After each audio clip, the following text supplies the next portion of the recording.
Congratulations, you managed to kill that boss, you see, the grinning colossus.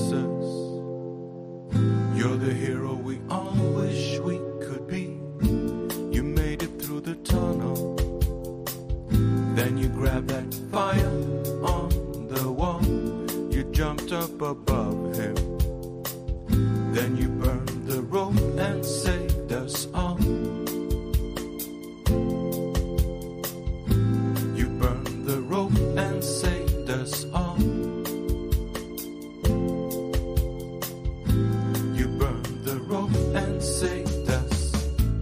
Now you're a hero. You managed to beat the whole damn game. We're happy you made it, but how are you gonna spend the rest of this day? Maybe watch a video, maybe press refresh and start again. Now you're a hero, you managed to beat the whole damn game. We're happy you made it, but how are you gonna spend the rest of this day? Maybe watch a video, maybe press refresh and start again. Yes, it's over now. We didn't want to make a longer game. This is it, I swear it's true. Ooh. Now you're a hero, you managed to beat the whole damn game. We're happy you made it, but how are you gonna spend the rest of this day? Maybe watch a video, maybe press refresh and start again.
Et nous voilà en ligne pour une nouvelle soirée linguistique et jeux vidéo en novembre, tandis que nous allons parler ce soir du concept de connecteur, qui est un concept assez récent en grammaire du jeu vidéo finalement, en grammaire tout court, pas en grammaire de jeu vidéo, en grammaire tout court, et qui est encore peu répandu, on va dire, en dehors de la sphère universitaire, malgré maintenant c'est 20-30 ans que l'on commence vraiment à en parler sérieusement à l'université. Ça fait partie des concepts de grammaire qui n'ont pas encore franchi le plafond de verre de l'éducation secondaire. Malheureusement, alors il y a plusieurs raisons à cela. Il y a des raisons terminologiques, pratiques, qui fait que c'est aussi un concept qui est difficile à mettre en place, à définir, et les chercheurs, les chercheuses ne sont pas toujours d'accord parfaitement sur ce que ça recoupe. Mais il y a aussi peut-être le fait que ça rentre en opposition, voire en contradiction avec d'autres concepts de grammaire plus anciens, plus antérieurs, qui jouissent d'une meilleure publicité, d'une meilleure connaissance. Et donc c'est compliqué parfois de changer définitivement de modèle, surtout en grammaire où les traditions ont la vie dure, plus que d'ailleurs dans d'autres champs disciplinaires. Et donc je vais aborder la question avec l'article de ce soir, qui est un article de Flor Bango de la Campa de l'université d'Ovidio. Peut-on parler de connecteur en moyen français? Alors c'est un article qui est issu d'actes de colloque un peu vieux maintenant, qui date de 2007, dans un recueil qui s'appelle Textes et discours en moyen français. Et j'avais eu l'occasion il y a peu de temps de parler de la question du moyen français dans une vidéo qui date d'il y a 3 semaines environ, où j'avais parlé des bornes de ce concept, de cet état de langue, qui est une borne problématique à bien des endroits, non seulement au niveau des limites temporelles qu'on lui donne quand elle commence et quand elle finit, mais également sur ses propriétés, puisque du même type que ce que l'on appelle l'ancien français, qui est plusieurs siècles d'évolution linguistique, donc c'est toujours un peu compliqué de rassembler tout ça sous une même famille sans grossir nécessairement le trait. On ne s'accorde pas toujours strictement sur ce qu'est effectivement le moyen français. Et donc cette notion de connecteur a une application un peu particulière dans le cadre de cet état de langue que l'on va explorer ce soir avec cet article. Mais oui, mon chou, tandis que Bergamote vient nous saluer. Mais oui, tu es belle. Mais oui. Alors, commençons notre parcours de cet article sur cette notion de connecteur et leur application en moyen français. Par rapport à d'autres nomenclatures ancestrales, nom, verbe, adjectif, le terme connecteur est relativement récent dans le panorama linguistique contemporain. Absent dans les dictionnaires de linguistique traditionnels, comme c'est le cas dans le dictionnaire de linguistique de Dubois et al., qui date de 1973, qui a fait référence, ainsi que dans la plupart des grammaires, lorsqu'il apparaît dans les dictionnaires de linguistique plus modernes, comme celui toujours de Dubois de 1994, le connecteur est en général défini de façon floue et contradictoire et inscrit habituellement dans un cadre syntaxique. Dans les grammaires où ce terme est analysé, on le présente dans un sens étroit, limité, en insistant sur sa valeur de liaison, c'est-à-dire sur son plan syntaxique, comme nous constatons dans la grammaire d'aujourd'hui, d'Arrivé et al. De 86, ou bien dans une acception plus vaste, comme dans la grammaire méthodique du français de Riegel et Hart, la GMF, dont l'une des premières éditions, la première édition, date de 1994. Aujourd'hui, nous devons être à la 5e édition, je pense. Hop, je peux le montrer parce que ça fait partie des ouvrages. Là, c'est la 8e édition que j'ai. Je l'ai toujours sur mon bureau parce que c'est un ouvrage fondamentale, c'est toujours un très bon départ pour quelques notions grammaticales que ce soit. Allez voir ce que la GMF, la grammaire méthodique du français, en dit, puis ensuite continuons d'explorer, mais c'est toujours un très bon départ si vous vous intéressez à un concept grammatical. Donc une acception plus vaste qui distingue un sens restreint, mettant en valeur les rapports logiques. Les connecteurs sont des éléments de liaison entre des propositions ou des ensembles de propositions.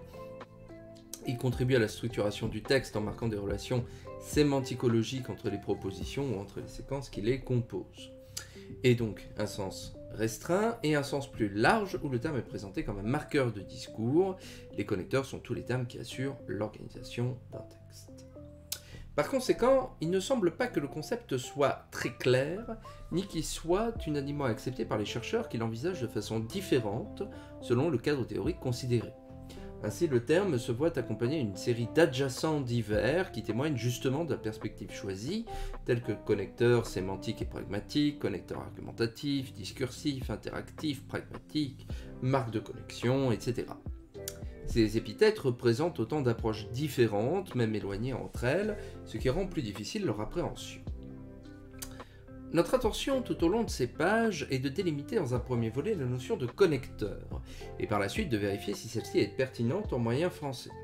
Pour ce faire, nous nous bornerons à l'analyse des unités toutefois, toutevoix, donc, qui est une alternance, on va dire une altération que l'on trouvait en moyen français, mais qui a disparu depuis, et néanmoins que, qui illustreront notre démarche dans le corpus choisi, qui inclut des textes du XIVe et du XVe siècle.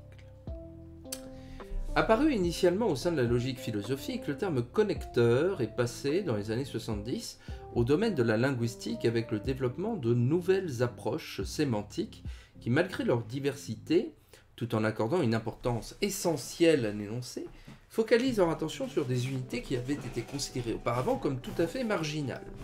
Nous faisons allusion à des segments que la traduction, étant donné leur invariabilité morphologique, répertoriés soit comme conjonction ou locution conjonctive, soit comme adverbes ou locutions adverbiales. Cette dichotomie répondait essentiellement à une configuration syntaxique. Les conjonctions opéraient entre les propositions, dans le cadre d'une relation logique, tandis que l'adverbe fonctionnait plutôt à l'intérieur d'une seule proposition. On entrevoyait déjà dans cette approche une différence plus ou moins nette entre ces deux parties du discours.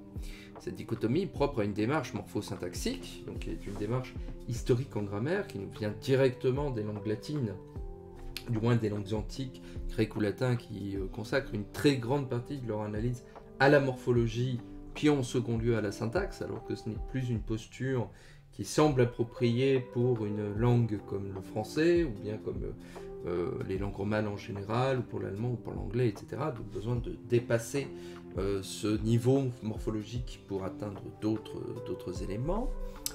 Donc cette dichotomie propre à une démarche morphosyntaxique se dédoublait dans le cas des conjonctions, en conjonction de coordination et conjonction de subordination. Toutes les deux étaient regroupées sous l'étiquette mot de liaison, qui est un terme qu'on trouve aussi beaucoup, par exemple dans le bon usage de Grévis et Gousse, terminologie qui reflète le statut syntaxique attribué. En outre, on répétait à satiété que ces particules n'étaient que des liens qui traduisaient les relations logiques des propositions, toujours sous une vision descriptive et référentielle de la langue. Il s'agissait de termes accessoires du discours. Cette distinction héritée de la traduction peut s'appliquer à n'importe quelle période de l'évolution de la langue française.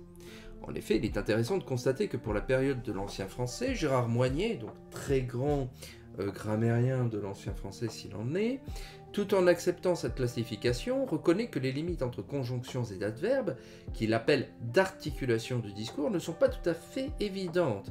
La frontière, dit-il, n'est pas bien nette entre ces deux parties de la langue. Flou sur lequel il revient lorsqu'il analyse la valeur de car, soit comme conjonction de coordination, soit comme adverbe, la frontière est indécise entre les deux types d'emploi. Ça c'est assez connu, car que l'on classe traditionnellement comme une conjonction de coordination, parfois agit davantage comme des sortes d'adverbes, on va dire, ou bien de marqueurs qui ne relient pas des propositions, mais plutôt agit à l'intérieur de celle-ci. Ulysse, intelligent car rusé, savait tromper Polyphème, plutôt que tu ne viens pas en cours car il pleut. Hein, et donc à ce moment-là, il peut éventuellement permuter avec une locution comme parce que, par exemple, même si les effets de sens sont assez sensiblement différents. Donc il se pose toujours la question, pour ces unités homonymes, de savoir si on les classe dans une seule famille sur la base de critères morphosyntaxiques et d'un comportement, on va dire, en langue prototypique, ou si il faut éclater cette classification et proposer autre chose. Et ça, c'est un débat qui est aujourd'hui mené pour toutes les parties du discours, et notamment pour ce qu'on appelle les mots grammaticaux, hein, c'est-à-dire les prépositions, les conjonctions, certains adverbes, etc., qui ont des comportements un peu plus flottants par rapport aux catégories plutôt strictes que la grammaire impose. Donc ce flow peut même s'étendre à la dichotomie conjonction de coordination versus subordination. La démarcation n'est pas toujours bien nette entre les deux, certains thèmes peuvent fonctionner de l'une et l'autre façon.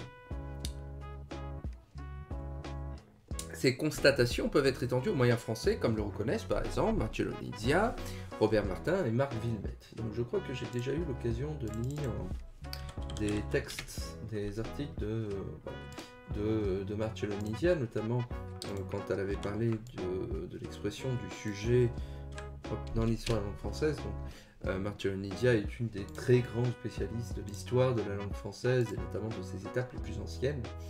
Et donc elle fait de très bons ouvrages aussi d'introduction et de vulgarisation à la linguistique diachronique que je vous recommande si vous vous intéressez à ce sujet. Donc par exemple, Martin et Villemette, il est en particulier difficile de tracer une frontière nette entre le coordonnant et l'adverbe.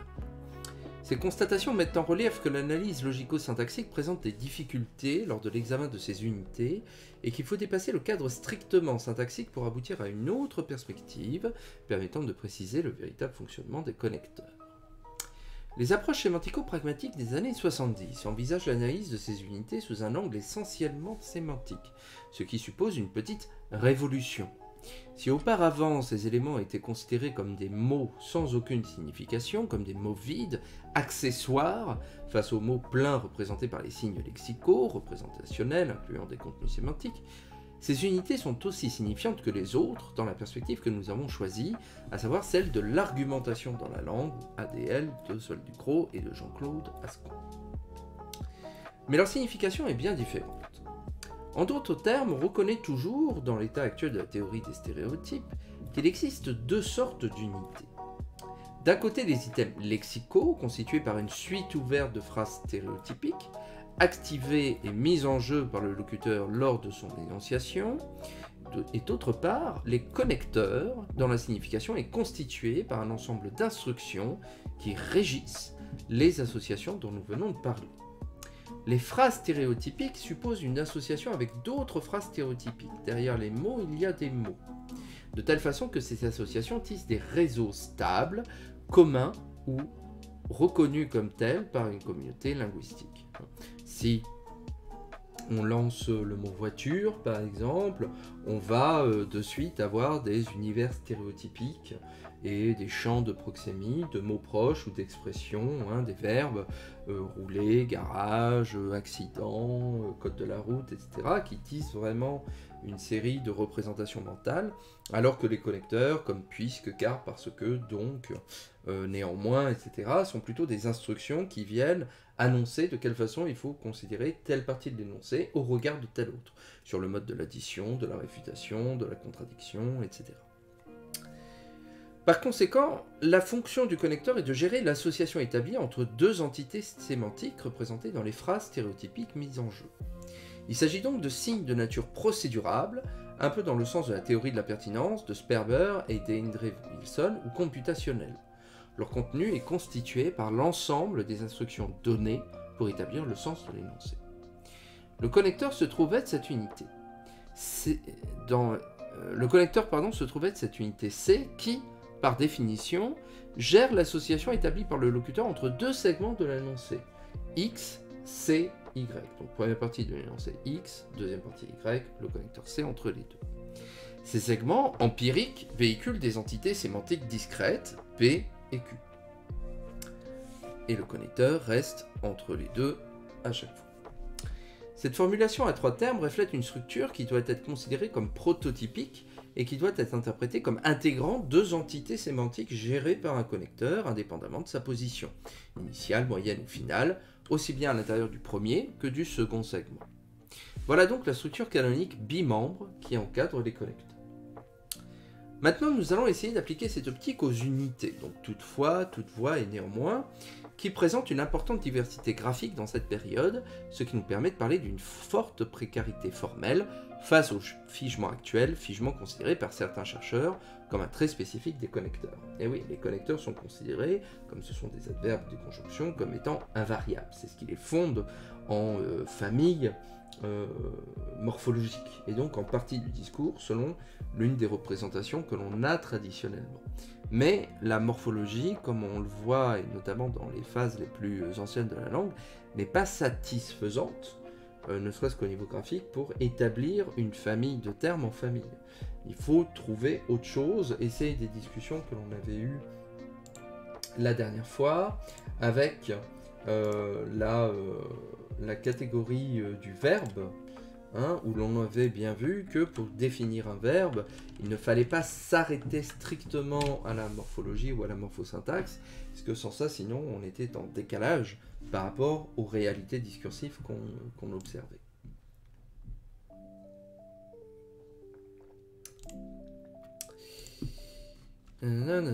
C'est ainsi que dans notre corpus, nous avons attesté pour toutefois les variantes, donc toutefois, avec un T, 2T, un F, 2F, un S final, un Z final, etc. Pareillement pour toutefois et pour néanmoins, qui présentent une très forte variété graphique. Ça, c'est très attendu. Les éditions modernes des textes du XVe et XVIe siècle, quand elles sont modernisées, tendent à aligner la graphie de ces termes au sein de notre système orthographique contemporain. Et donc ça peut donner un écran par rapport à la réalité linguistique du temps qui était bien plus variée en fait. Et c'était une esthétique graphique qui dépendait de très nombreux facteurs. Il y avait des effets de sens particuliers entre certains termes proches. Il y avait la volonté parfois pour certains auteurs de faire ressortir des étymologies, par exemple, latines ou compositionnelles, comme dans le fait d'écrire toutefois avec un T-O-U-T-E-S, F-O-I-S, pour faire ressortir le fait que ce soit toutes les fois, et parfois l'imprimeur lui-même opérait des modifications graphiques afin de correspondre soit à une certaine école graphique qu'il observait dans son atelier, soit pour rappeler, encore une fois, un étymon latin, généralement, qui était parfois mieux connu de ses lecteurs que les mots en langue vulgaire. Il est très difficile, sur la plupart de ces textes, de savoir si ces graphies sont du fait de l'auteur lui-même ou bien de l'éditeur. On le sait parfois quand on a retrouvé des manuscrits autographes. C'est le cas par exemple de Montaigne, on a retrouvé énormément de documentation de sa main, donc ce qui nous permet de comparer avec les éditions imprimées et de voir quels sont les endroits qui ont pu être modernisés ou changés. C'est ce qui s'est passé dans le cadre du fameux manuscrit de Bordeaux qui a été édité après sa mort et qui a été lourdement modifié par rapport à ses écrits originaux. Mais la plupart du temps, on est dans l'obscurité. Il arrive très souvent d'ailleurs que les termes ne soient pas graphiés de la même façon de page en page ou de ligne en ligne, et que selon les éditions, vous avez des différences assez patentes dans la graphie. C'est que la notion d'orthographe à l'époque n'est pas encore installée comme elle le sera à compter du XVIIe et surtout du XVIIIe siècle, qui va vraiment sanctuariser l'image graphique du mot dans notre pratique écrite. Ce n'est pas quelque chose de considéré à l'époque. Ce n'est pas quelque chose, il y a des tendances fortes, notamment une tendance à la phonographie, au marquage grammatical, mais ce n'est pas une orthographe comme on l'entendra et comme on l'entend aujourd'hui. En ce qui concerne la distribution de ces unités, donc toutefois, toutefois, néanmoins, il faut... J'ai sauté un paragraphe. Voilà. La diversité formelle de ces unités n'est pas un trait pertinent pour leur accorder le statut de connecteur. Ce statut, il faut le chercher ailleurs. En ce qui concerne la distribution de ces unités, il faut signaler que les positions syntaxiques, au nombre de 6 en théorie, donc position initiale, moyenne et finale du premier segment, initiale, moyenne et finale du second segment, sont en fait réduites à 3. Les unités retenues n'apparaissent jamais dans le premier segment. À l'exception de la variante néanmoins que, elle se trouve toujours dans le deuxième segment et en général de façon systématique en position initiale ou frontale. Il faut ajouter aussi qu'elles sont accompagnées très fréquemment, pour le moins dans les éditions, par des signes de ponctuation ou co-occurrence. Là aussi, la ponctuation, impossible de savoir qui est à l'origine de la ponctuation. Pardon, quand on travaille sur les textes originaux, si c'est l'auteur ou l'imprimeur. Certains auteurs ne se préoccupent absolument pas de la ponctuation de leur texte. Ils laissent l'imprimeur vraiment mettre des points-virgules, des virgules, comme ils le sentent, comme ça leur juge bon. Y compris jusqu'à assez tard dans notre pratique, dans la pratique des autorales. Voltaire, au XVIIIe siècle, considérait que la ponctuation, c'était de l'épicerie d'imprimeur. Ça ne le préoccupait pas. C'était pas important pour lui. Par contre, au XIXe siècle, et notamment à partir de Chateaubriand, puis ensuite de tout le mouvement romantique, les auteurs vont être très très attentifs à la façon dont les imprimeurs retranscrivent leur ponctuation. On a des épreuves corrigées, c'est assez connu, de Baudelaire sur les Fleurs du Mal, où vraiment il entoure parfois des signes de ponctuation et il dit à destination de son imprimeur « je tiens beaucoup à cette virgule ». Donc voilà, c'est une autre relation au texte par rapport à l'écrit. Mais jusqu'à une période assez récente, finalement, les auteurs s'en préoccupaient assez peu, donc il faut toujours être prudent quand on fait ce type de commentaires, et il faut toujours s'assurer de revenir au texte original. Dans le cas de toutefois, nous avons invariablement constaté la position en tête du deuxième segment. Donc, par exemple, dans les 100 nouvelles, et croit et tient fermement que s'il n'eût été le vu du voyage, que chacun d'eux eût couché avec sa chacune, point, toutefois, ainsi n'en adva pas, etc. Ou bien alors, toujours dans les 100 nouvelles, elle lui baille jour à 12 heures de nuit, devait elle venir et heurter à sa treille, dont Mercier elle fut hautement, toutefois, dit-elle, vous n'y rentrerez pas, je me suis réveillé à 100 nouvelles. C'est un texte que vous aimez bien? On parle des bourguignonnes, c'est-à-dire des 100 nouvelles bourguignonnes, parce que je n'en connais qu'une, moi, personnellement. Oui, c'est ça, oui. Il n'y en a pas d'autres, à ma connaissance. Donc oui. C'est bien celle-ci, qui est un texte dont on a retrouvé énormément de manuscrits, qui a été... Ah oui, je les connaissais pas, celles-là, les nouvelles de Philippe de Vigneulles. Pour moi, les 100 nouvelles, c'est toujours celle du duc de Bourgogne. Je ne pense pas avoir jamais lu une autre version de ces nouvelles-là.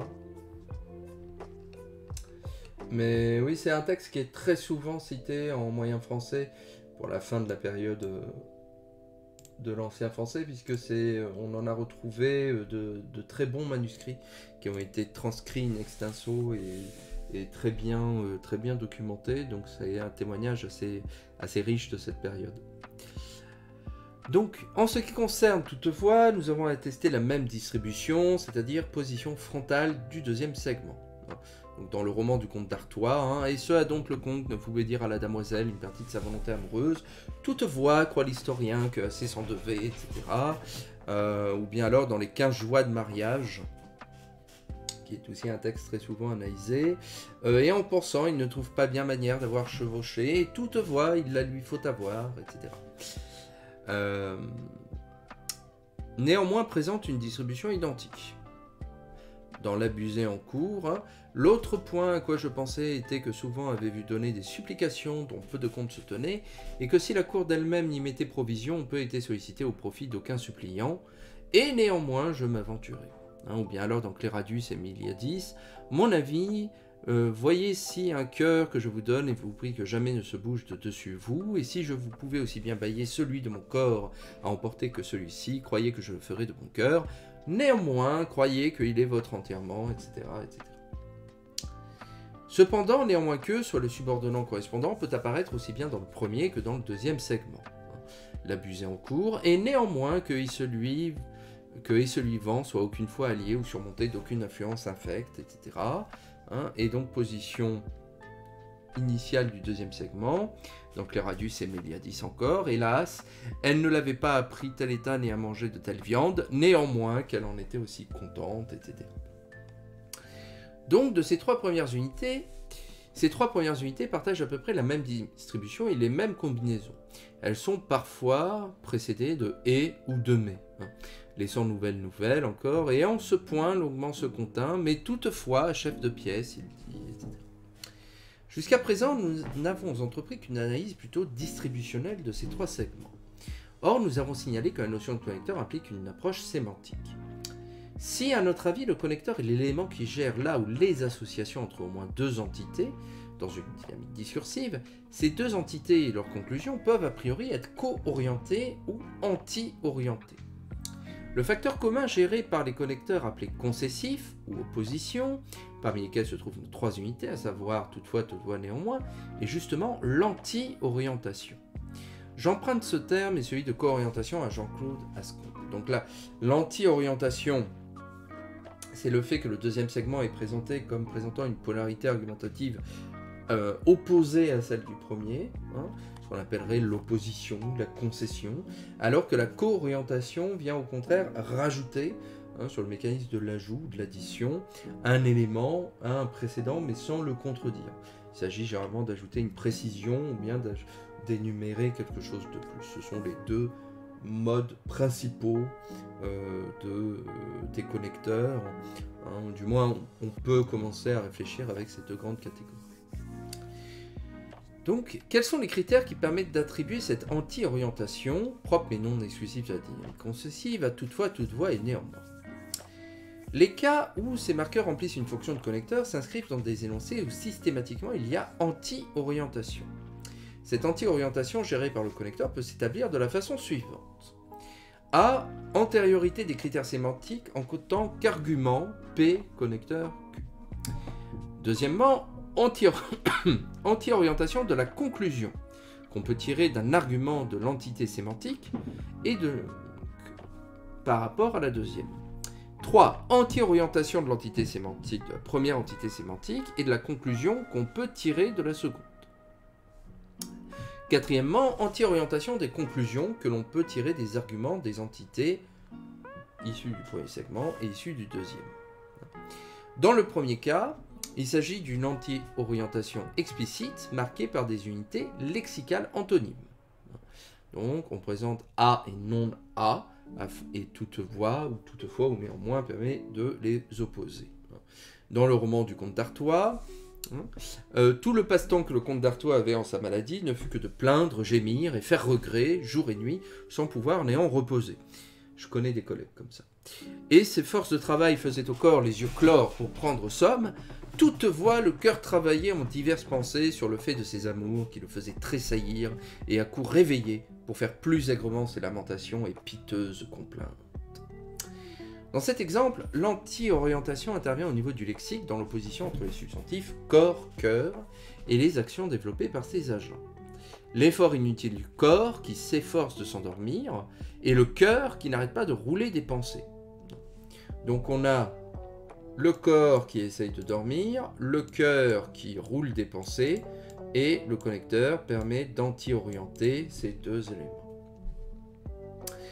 La deuxième type d'anti-orientation, le plus fréquent, oppose une conclusion valable qu'on peut tirer d'un argument de la première entité, du premier segment, au deuxième, représenté par un autre argument, véhiculé par le deuxième segment empirique. Donc par exemple, les deux autres ne s'y voulaient accorder et voulaient à toute fin qu'elle mourût, s'il y eut grand débat entre les 4 chartreniers. Toutefois, ils se accordèrent ensemble et par bonne manière dirent qu'elle ne mourrait point. Dans ce cas, l'opposition s'établit lexicalement entre la conclusion vers laquelle nous mène le premier segment, il y a un grand débat, donc on pourrait penser qu'ils ne vont pas s'accorder, et le deuxième élément qui montre qu'en fait, ils s'accordent ensemble, ce qui renforce la dynamique oppositive. Il existe une autre possibilité.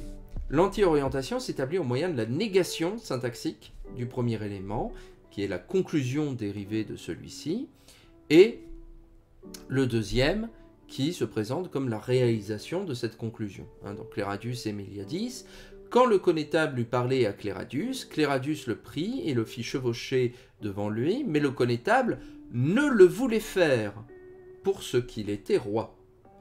Toutefois, il le pria tant qu'il le fit. Donc le personnage ne veut pas faire quelque chose, mais toutefois, il accepte finalement de le faire.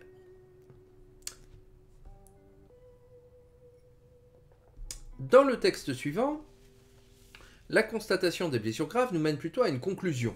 C'est inquiétant. Par contre, on n'a rien à craindre. De façon identique, si le comte d'Artois est prêt à tout dire, en fait, il ne lui en parla jamais. Cléradus et Méliadis, et le chirurgien regarda ses plaies.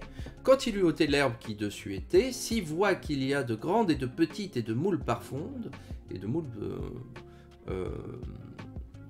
blessures, hein, et toutefois, voit bien que il n'a garde, Dieu merci.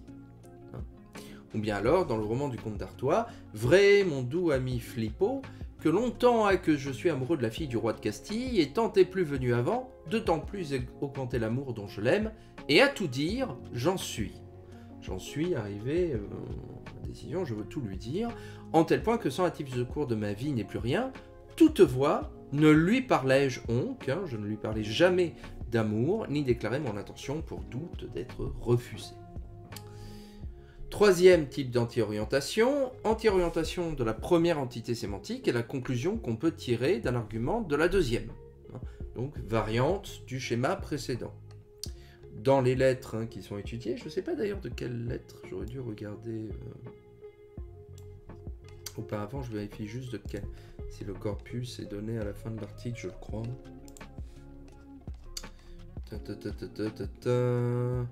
Oui, ce sont les lettres de Comines. D'accord, les lettres de Philippe de Comines, là aussi un texte très souvent étudié dans la période du moyen français. Donc, par exemple, donc dans les lettres de Comines, vous savez assez quante prosuite j'ai faite pour être payé de ceux de Médicis, et que tout homme l'est excepté moi, et toutefois, il me semblait que j'avais bien desservi l'être des premiers. L'anti-orientation s'établit entre la première entité, je ne suis pas payé, et la conclusion nous mène le deuxième à travers deux arguments. J'avais bien desservi l'être des premiers, et j'ai toujours été bon ami de vous marchands. Enfin, anti-orientation des conclusions des deux contenus sémantiques. Cette possibilité théorique n'est pas exploitée dans notre corpus. Peut-être qu'elle est également un peu plus rare, puisque ça demande un cheminement un peu plus long pour présenter la conclusion du premier, puis la conclusion du second, alors que néanmoins les connecteurs qui jouent sur un effet de mise en relief, ça coquine assez bien finalement d'effets d'ellipse, ou de non-dit, ou d'allusion, qui empêchent ce type de schéma d'apparaître. Après avoir examiné la valeur de nos unités, nous pouvons nous demander quelle est la différence d'emploi, la différence entre leur emploi en tant que connecteur concessif face à d'autres emplois où nous ne pouvons pas accorder ce statut. La première remarque à faire est que lors d'un emploi non connectif concessif, il n'y a pas anti-orientation dans la dynamique où ces unités apparaissent, mais co-orientation. Si nous nous référons à l'exemple suivant, nous observons que dans le premier cas, une fois que le prince de Castellone apprend que le comte d'Urgel vient attaquer ses hommes, qui, sans s'y attendre et donc sans armes, sont vaincus, discours repris au moyen du syntagme nominal anaphorique 7 nouvelles, la suite discursive se poursuit chronologiquement au moyen de toute voix, opérateur temporel, qui a introduit la séquence subséquente. Le prince se fait armer à toute vitesse pour entrer au combat. Le contexte local n'oppose en rien à notre avis la litote qui caractérise la réaction morale du prince à la nouvelle. Il n'est pas joyeux, et la suite de son action réactive, s'armer et aller au combat. Donc, extrait du roman du comte d'Artois. Cette nouvelle fut dite au prince qui n'en fut guère joyeux. Toutefois, il se fit hâtivement armer en jurant Dieu qui se vengera de ceux qui lui font tant de dommages, ou il est mieux à mourir. Parfois, c'est une morphologie différente, et donc exclusivement une marque formelle, qui nous autorise à attribuer une valeur de non-connecteur concessif, étant donné que cette morphologie différente suppose une dynamique autre, celle de la non-anti-orientation. C'est le cas de l'expression « toutes les fois que ». D'autres structures comme « toutefois » et « quand que », au sens de « sans cesse », tel que le signal sous-T, ou plutôt « toujours », ainsi que la combinaison de « toutefois » avec d'autres locutions temporelles coordonnées, « toutefois » ou le plus souvent « que », qui montrent bel et bien la valeur étymologique du nom « fois », doivent être rapprochés des cas où la productivité morphologique est exploitée contre le figement de la valeur connective concessive. En d'autres termes, le système de la langue s'est frayé un chemin avec d'autres unités, destinées à remplir la valeur temporelle et non connective. Le système se régularise avec différents instruments, la graphie, la prononciation, etc. Donc dans les lettres de commune, messieurs les gardes des portes, laissez passer Francesco Gaddi, porteur de 7, toutes les fois qu'il voudra passer, etc. Ou bien alors, dans les 100 nouvelles, mais ce courroux, nécessaire de poursuite, ne dura guère, car à ce qu'on me dit, tantôt après bon moyen, la paix entre eux s'y fut trouvée, et fut abandonnée aux bons compagnons Garenne, Conin et Duyère, toutefois et quand que chasser y voudrait. On aurait pu faire la même remarque avec cependant, par exemple, qui alterne jusqu'à assez tard finalement, jusqu'au XVIIe siècle, entre le sens concessif de connecteur qu'on connaît aujourd'hui, qui est plus ou moins équivalent à néanmoins, et un sens plutôt temporel, pendant cela, et cependant il allait au marché, que l'on peut encore trouver aujourd'hui par archaïsme, même si c'est très connecté, et on sent que au moins dans certains éléments graphiques, dans certains textes, le cependant temporel est encore marqué par une segmentation entre les deux éléments, ceux d'un côté et pendant de l'autre, alors que le marqueur concessif, grammaticalisé et figé, centmèse possible, a tendance à se figer graphiquement de plus en plus. Mais on ne peut pas s'arrêter sur cet indice-là pour différentes raisons. Donc il faudrait mieux, il y aurait des alternances à cependant qu'il faudrait chercher davantage, comme ici avec toutes les fois, par exemple, plutôt que toutefois, qui montre vraiment qu'il y a une revitalisation de ce connecteur vers un autre sens. En guise de conclusion, au vu de la diversité typologique de ces exemples, qui partagent aussi bien l'anti-orientation très commun à tous, d'après une analyse sémantique, que la configuration distributionnelle, paramètres pratiquement identiques dans tous les cas, nous sommes amenés à conclure que nous sommes face à de véritables connecteurs concessifs solidement instaurés à cette période. Ils se sont frayés un chemin vers cette fonction en s'éloignant de leur emploi primitif, emploi non connectif concessif, c'est-à-dire les emplois comme adverbiaux temporels, et en développant un système en équilibre où les marques sémantiques, dynamiques d'anti-orientation et ou formelles, morphologie, distribution, combinaison avec d'autres connecteurs justificatifs tels car, pour ceux, etc., permettent de les identifier. Les quelques vestiges qui subsistent encore de leurs emplois non connectifs concessifs, c'est-à-dire en tant qu'opérateurs temporels, sont accompagnés d'autres marques.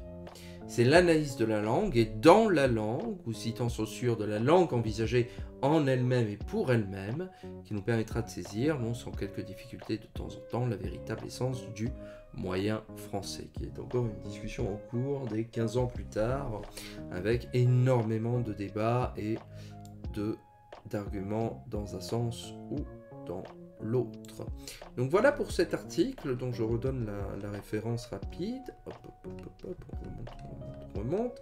Donc un article de Flore Bangou de la Campa, peut-on parler de connecteurs en moyen français, qui est donc un article issu du volume Texte et discours en moyen français, qui sont des actes de colloques préparés par Bernard Bussmann, Jacqueline Sacchini-Toulet, Giuseppe Di Stefano et Claude Thierry, et il s'agissait des actes du 11e colloque international sur le moyen français, comme vous le voyez maintenant, qui est un ouvrage très intéressant et quasiment archaïque aujourd'hui, à dire vrai, pas dans ses propositions, dans ses analyses qui sont toujours très intéressantes, c'est sur le fait qu'aujourd'hui on n'édite quasiment plus d'actes de colloques, quasiment plus.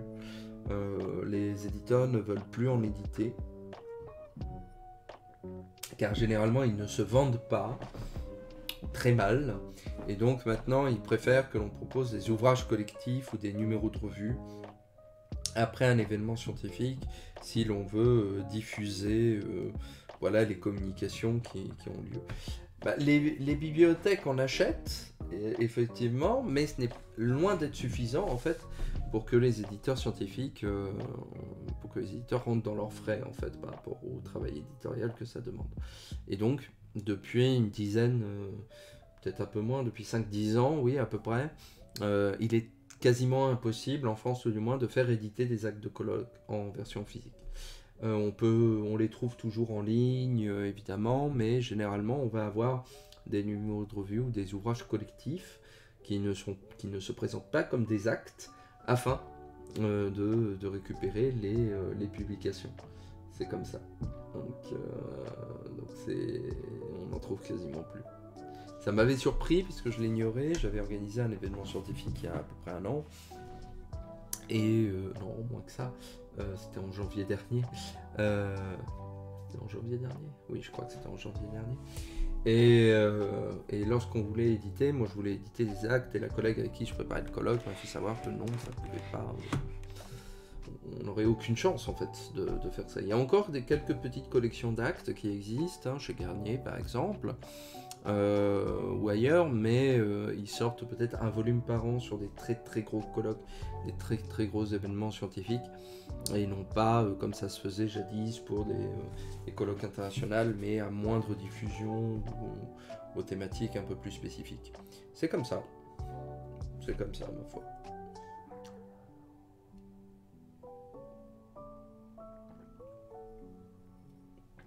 Bref, voilà pour l'article de ce soir sur ce thème des connecteurs, un terme un peu récent comme on a vu dans l'histoire de la grammaire et encore peu connu, mais que je trouve très intéressant. J'ai eu l'occasion de faire quelques articles dessus récemment sur ce concept, et c'est quelque chose qui me fascine en fait, cette structuration du discours par l'intermédiaire de ces outils, puisque on les a considérés pendant très longtemps comme étant peu utiles, et puis en fait on se rend compte que on les utilise énormément, notamment à l'oral, peut-être moins à l'écrit d'après ce que l'on sait, mais à l'oral notamment on passe plus notre temps à construire ce que l'on veut dire qu'à dire des choses. Effectivement, quand on regarde statistiquement la densité des éléments entre l'écrit et l'oral, c'est très frappant. Donc il y a vraiment quelque chose qui est engrainé dans notre pratique de la langue orale, qui a été peu considéré jusqu'à tout récemment encore, et il y a énormément de théories et de façons d'aborder ce type de choses. Donc bon. Bref. Ceci étant, nous allons poursuivre, ou du moins réexplorer un peu ce thème avec notre jeu de ce soir. Je vois que je termine l'article, finalement il était un peu plus court que les autres, mais c'est pas plus mal, parce que j'essaye de faire des streams un peu plus courts ces temps-ci pour voir ce que ça dit. Et nous allons explorer cette thématique à travers un jeu de 2013 qui, je crois, n'est pas très connu, alors qu'il m'avait vraiment impressionné. Je pense que c'est une des meilleures variations sur le genre qu'on puisse connaître. Antichamber. Oui, il fait mal à la tête celui-là. Vous allez voir très rapidement de quoi il s'agit. Hop, j'ai réinstallé le jeu pour l'occasion. Je l'avais désinstallé parce qu'il me fallait de la place sur mon disque dur. Mais hop. Alors, il va falloir que je réorganise un peu. Donc, on va déjà couper ce son-là. Et on va voir si j'arrive à le mettre en plein écran. Comment s'affiche-t-il ? Il s'affiche un peu petit dans... Alors, display mode.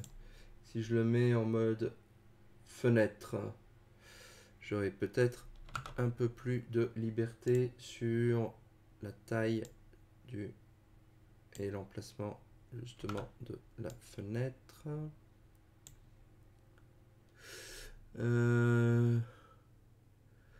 1280, 1920, voilà, ici normalement il devrait... Parfait. Donc, nous commençons le jeu par ce tableau. Every journey is a series of choices. The first is to begin the journey. Chaque voyage est une série de choix. Le premier est de commencer la journée. Juste après, nous rentrons directement dans le vif du sujet. Il n'y a absolument pas de menu à proprement parler. Nous rentrons directement dans le jeu. Hein, là, je dirige mon personnage directement. Alors, hop. En revanche, je suis en clavier. Je n'ai pas prévu ça. Je suis en clavier européen et hop. Il faut que je le change en clavier anglais parce que sinon je vais avoir du mal à diriger le personnage. Alors je vous donnerai un petit instant. Hop, j'avais juste vérifié tout à l'heure si le jeu fonctionnait bien, mais hop, modifier les paramètres de langue, très bien.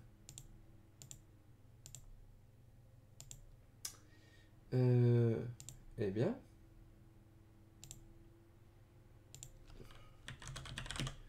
hop.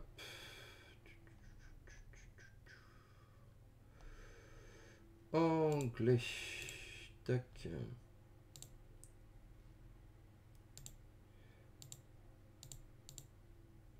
Hop. Si, c'est juste qu'il faut que je... Ouais, juste un petit problème de clavier, il faut que je change mon clavier parce que sinon...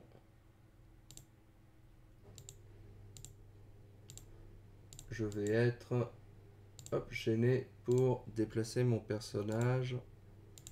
Alors, voilà, c'est mieux. Donc nous rentrons directement dans le vif du sujet. All you need to know, donc des questions de paramétrage. On peut sauter avec notre barre. On peut interagir, on peut se déplacer. Et donc, nous sommes vraiment dans une salle où on nous dit qu'il y a une porte de sortie. On ne peut pas l'atteindre, il y a une sorte de glace. Hein. Et donc, le seul moyen, c'est de choisir une destination. Et en fait, nous sommes dans une sorte de labyrinthe, hein, dans lequel on va devoir se déplacer de salle en salle, résoudre des énigmes afin d'atteindre la sortie, hein, et la fin du jeu.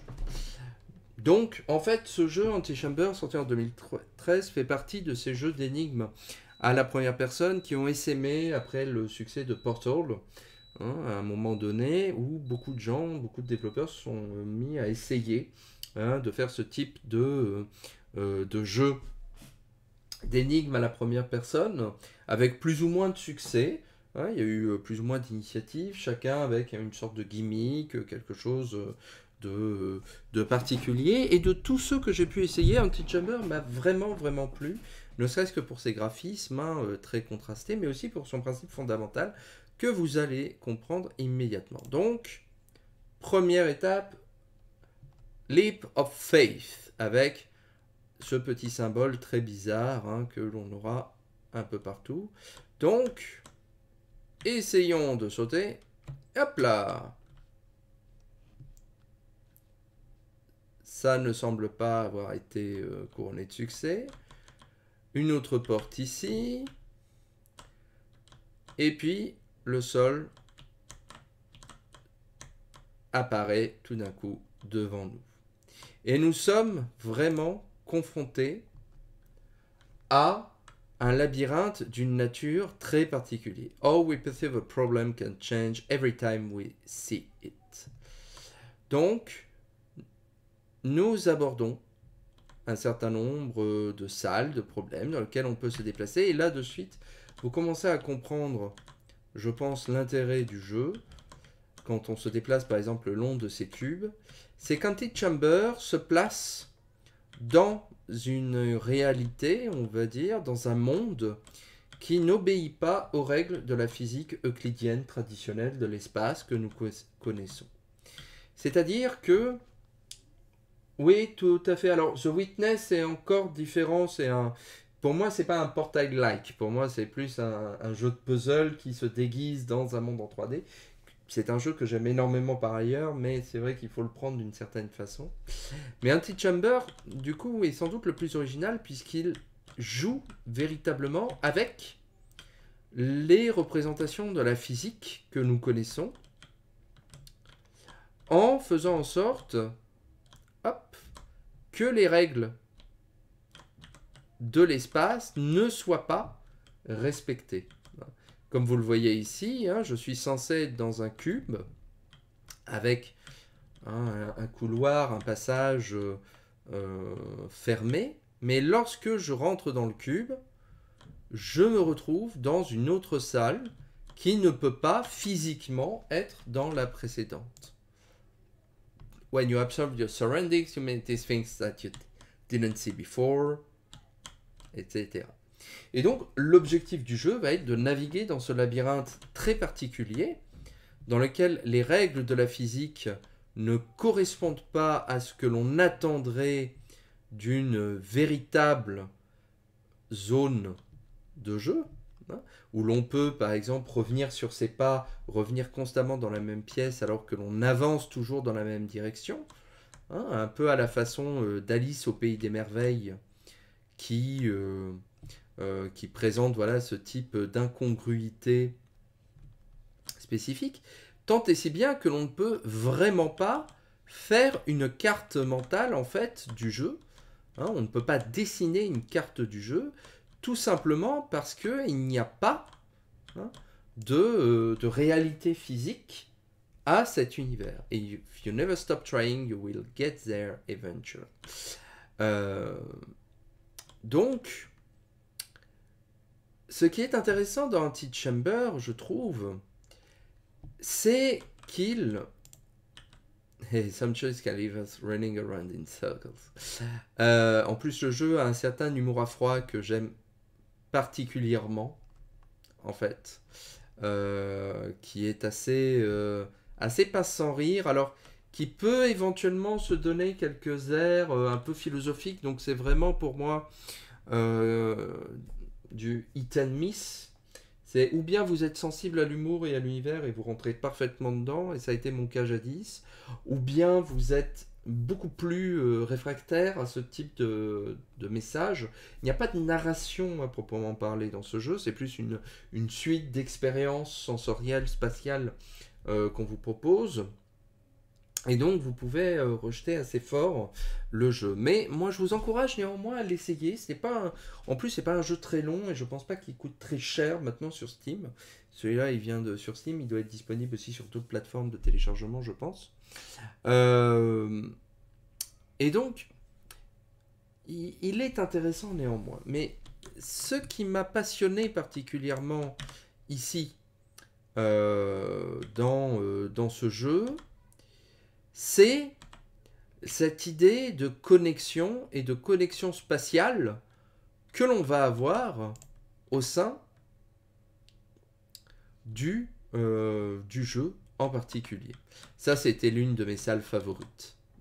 C'est-à-dire qu'on avance là, on voit une salle derrière cette arabesque, et en fait, non, c'est un mur.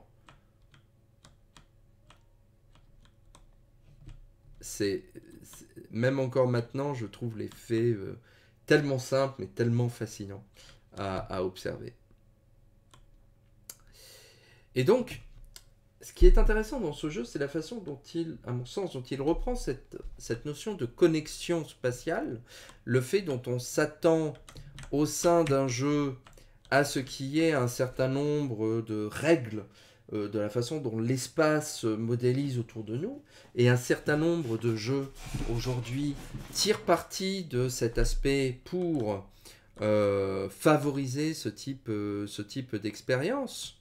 Hein, et là j'ai changé toute la salle en verte. Je suis très content.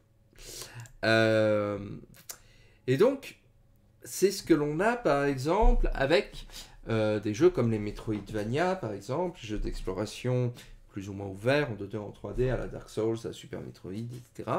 Où l'on attend que l'univers du jeu fasse sens spatialement afin de pouvoir se repérer. Il faut que le joueur puisse prédire, qu'il puisse aller du point A au point B en passant par telle passerelle, tel couloir, etc.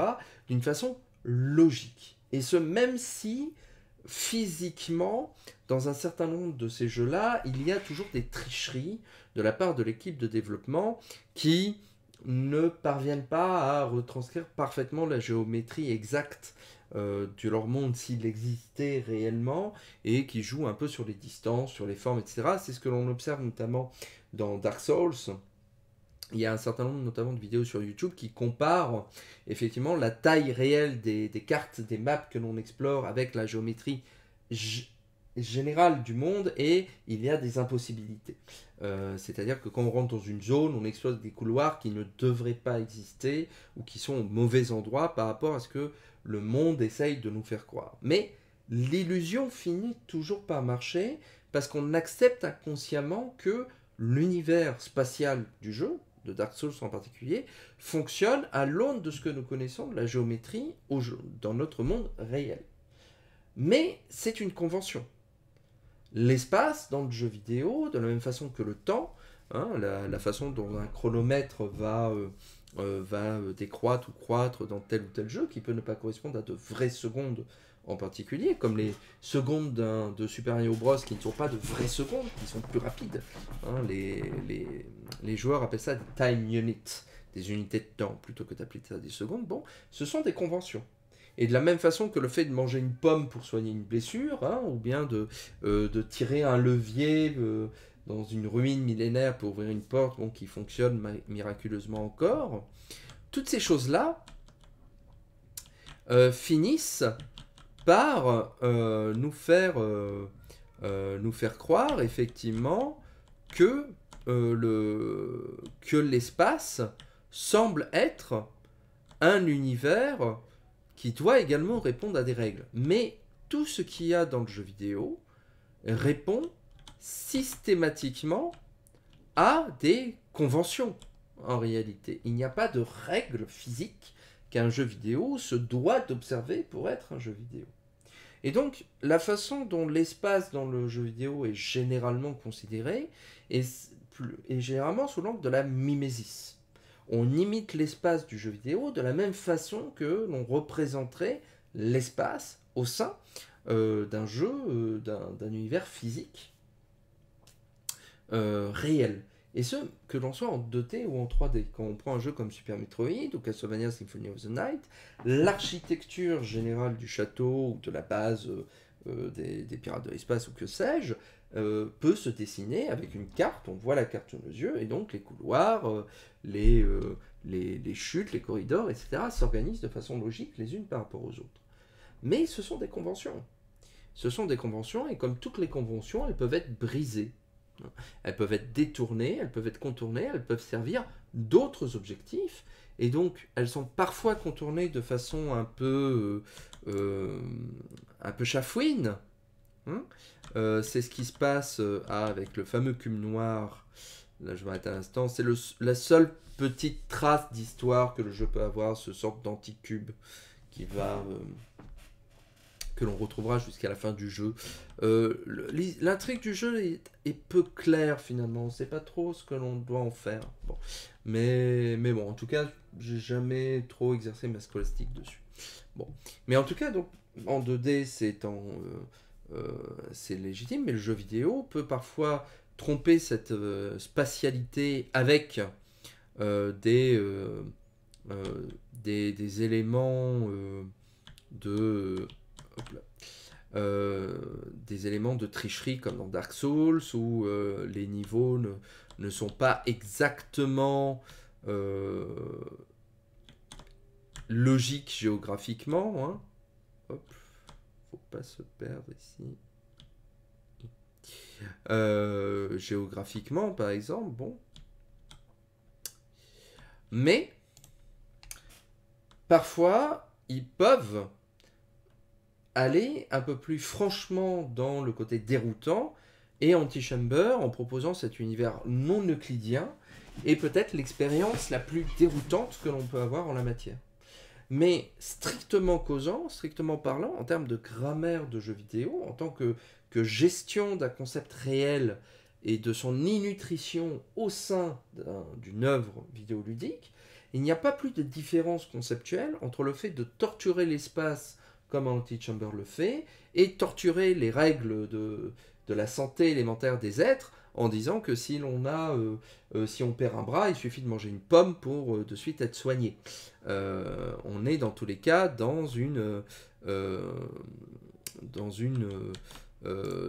extension, on va dire, assez forte du concept de réalité. Il semble cependant que concernant Antichamber,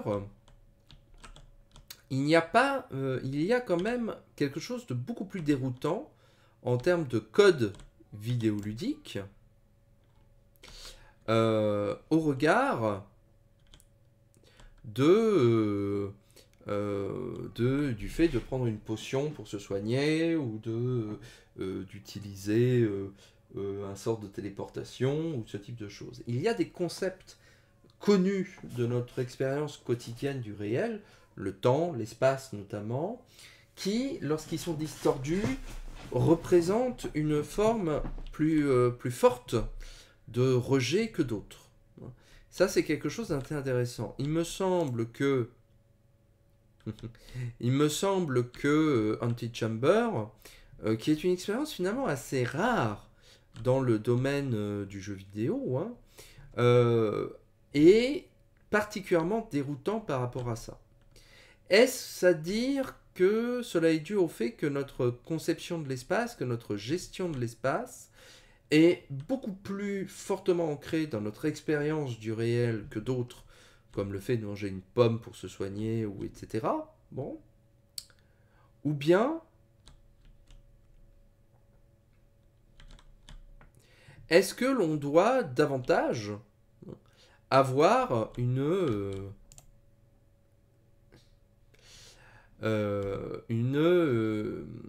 ou est-ce qu'il y a quelque chose d'un peu plus fort dans notre rapport au réel tel que le jeu vidéo nous le donne? C'est assez... c'est quelque chose que je laisse à votre scolastique. Tandis que nous descendons et redescendons les mêmes escaliers encore et encore, et il suffit d'aller à l'envers afin de progresser vers une nouvelle salle. Alors, il n'y a pas de musique dans le jeu, comme vous ne l'entendez pas. Je vais peut-être remettre un peu de musique derrière, d'ailleurs, histoire d'avoir quand même une source un peu intéressante pour le stream. Je viens tout juste d'y penser. De toute façon, je vais pas finir le jeu maintenant, mais je voulais déjà vous le montrer, puisque c'est un jeu dont on parle, je crois, assez peu encore, mais qui demeure très intéressant, je pense, dans son expérience, dans l'expérience qu'il propose.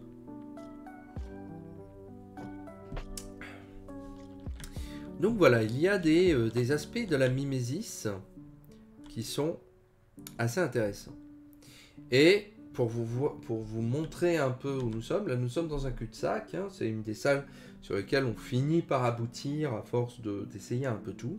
Et en appuyant sur l'échappe, nous revenons immédiatement dans notre hall initial, alors que revoilà non pas Madame la soupe est faite, mais notre cube noir qui nous nargue derrière cette vitre. Et donc là, on voit le chemin que nous avons arpenté, avec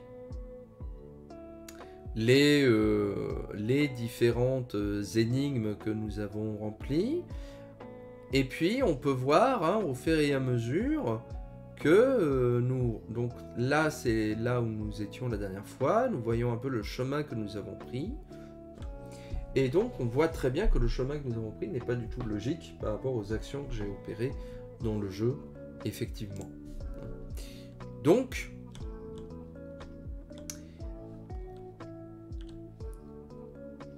il y a toujours quelque chose d'assez fascinant dans Antichamber, que je trouve qui mérite d'être découvert. Alors, ce n'est pas un jeu que j'ai refait, que j'ai fini seul, puisque certaines des salles que l'on a sont assez complexes en termes d'options, et puis surtout il arrive à un moment donné, oh là, oui, je me suis fait avoir. Et puis il arrive parfois, à un moment donné, nous aurons accès à un genre de...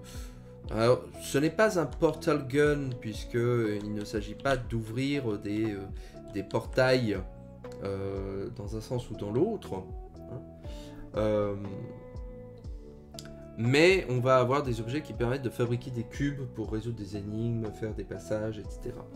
C'est difficile de ne pas réfléchir un peu quand un jeu propose à ce point interroger. C'est pour ça que je trouvais que plein de ces idées s'intégraient très bien dans un jeu comme Outer Wilds.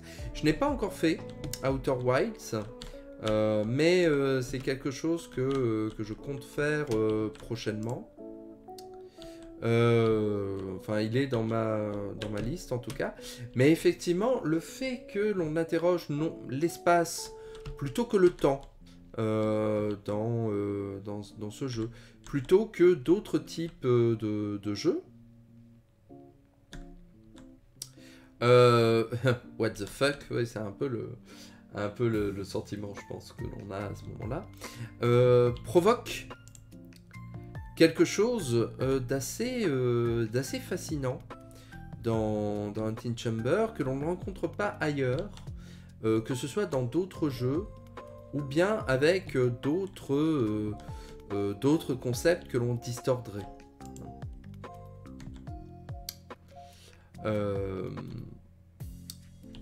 Et il y a quelque chose d'assez rigolo dans Until Chamber, je trouve, de la façon dont le jeu se moque de nous et nous oblige généralement à affronter en fait des situations qui, à proprement parler, n'ont pas de sens, pour ainsi dire. Et donc au fur et à mesure, hein, vous voyez, les salles que nous avons parcourues remplissent ce tableau des petites icônes. C'est-à-dire que l'on a toujours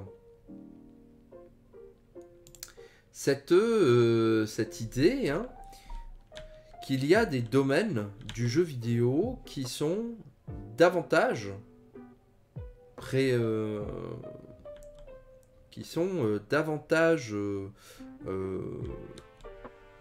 on va dire propices à la modification.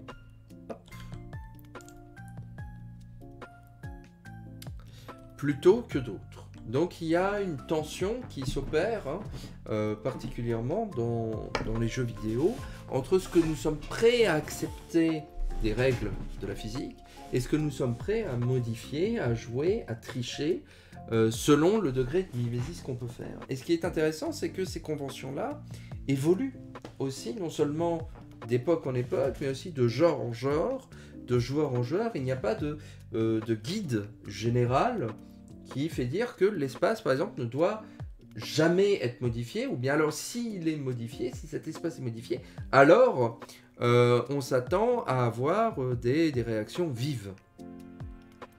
Dans un jeu de plateforme traditionnel, dans un Mario, où par exemple, il y a des téléportations, il y a des tuyaux qui nous amènent à gauche à droite, bon, l'espace ne fait pas sens, comme il le ferait dans un Metroid par exemple.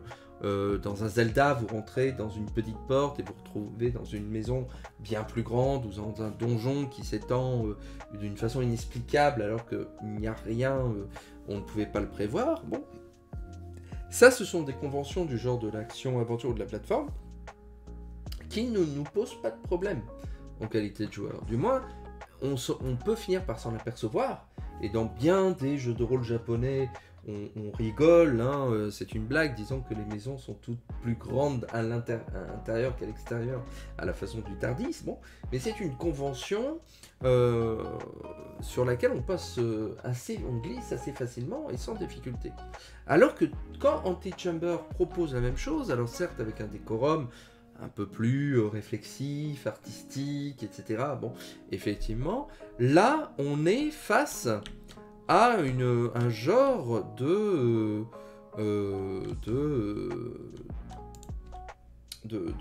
réjection initiale qui nous interroge particulièrement, sans que l'on puisse franchement dire que Until Chamber fait quelque chose de plus ou du moins par rapport à d'autres jeux du genre. Un jeu comme Portal, par exemple, dans son principe même, ne remet pas en question la notion d'espace. Parce que précisément, si les niveaux n'étaient pas construits physiquement d'une façon logique, le Portal Gun ne pourrait pas être utilisé logiquement. On ne pourrait pas prédire des actions. Alors que dans Until Chamber, au contraire, chaque pièce, chaque micro-énigmes nous poussent à reconsidérer franchement ce que nous considérons dans un jeu en particulier.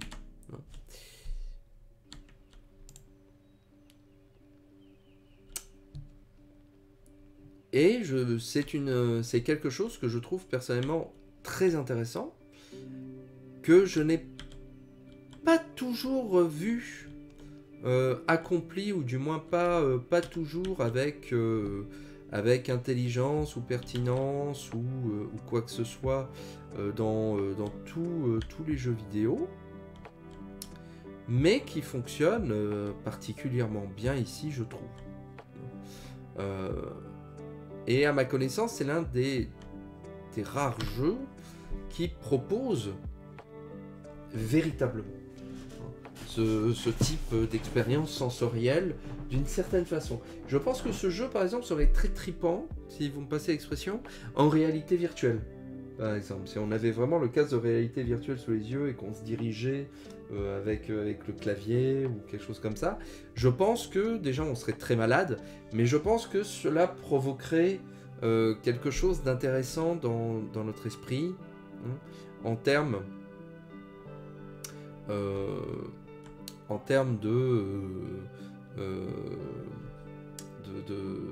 d'expérience sensorielle, en fait, d'une toute autre façon.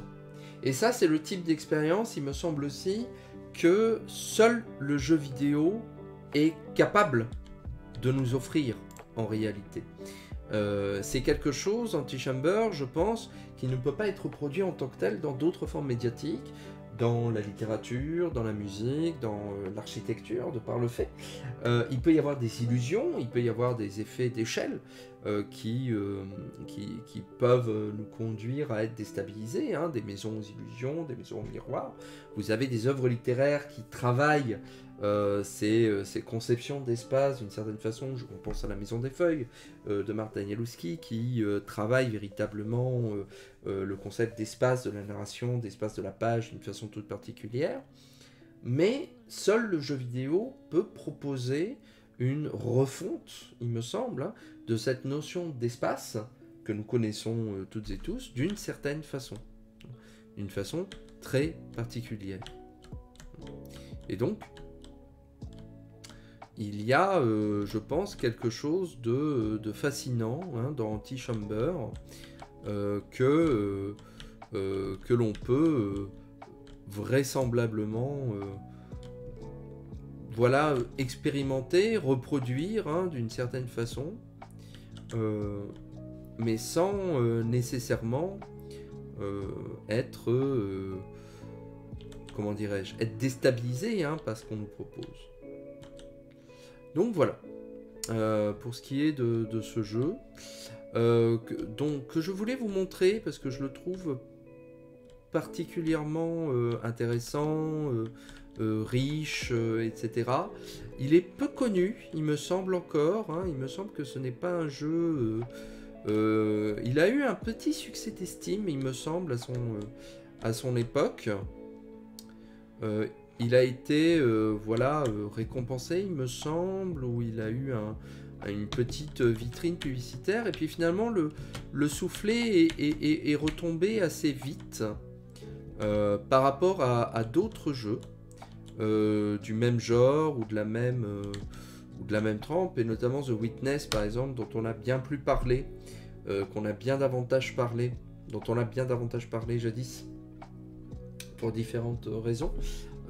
Et que j'aime par ailleurs aussi énormément. Mais il me semble qu'Antichamber a été un peu éclipsé par d'autres jeux, et je trouve ça dommage. Moi je vous encourage vraiment à aller voir Antichamber en particulier. Je vais quitter le jeu, je voulais montrer ce que je voulais montrer. C'est un jeu, voilà, à l'époque je l'avais fini en une petite dizaine d'heures, à peu près. Je pense que j'ai dû utiliser peut-être une solution pour les 2-3 dernières salles qui m'échappaient tout à fait. Là je regarde le prix en ce moment sur Steam, là je fais un peu mon commercial mais il est à... voilà, il est en promotion en ce moment. Pour les Black Friday, il est à moins de 10 €. Sincèrement, je pense que c'est une expérience très unique qui mérite d'être découverte et redécouverte. C'est vraiment, vraiment très... c'est vraiment passionnant comme expérience de jeu. Et tu devrais demander un code créateur. Oui, mais je ne fais pas je ne fais pas ce type de choses. Mais voilà, moi je vous encourage à essayer Antichamber, qui est l'une des expériences les plus fascinantes en termes d'espace vidéoludique que je puis connaître. Et qui repose cette question de connexion d'espace les uns par rapport aux autres et de la convention qui peut exister dans un jeu vidéo quant à cette notion de connexion.